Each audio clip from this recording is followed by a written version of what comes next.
Hey everyone, welcome back. Today I'm going to show you how to change your Gmail time zone in 2026. It's a quick and easy process, and yeah, it makes sure all your emails show the right time. First, sign into your Gmail account using your email and password like usual.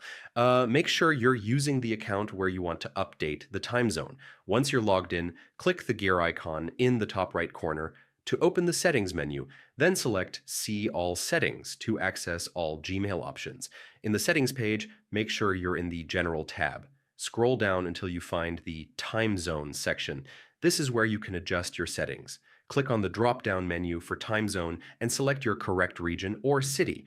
Yeah, just pick the one that matches your local time. Finally, scroll down to the bottom and click Save Changes. Your Gmail will now display emails with the correct local time. Super simple.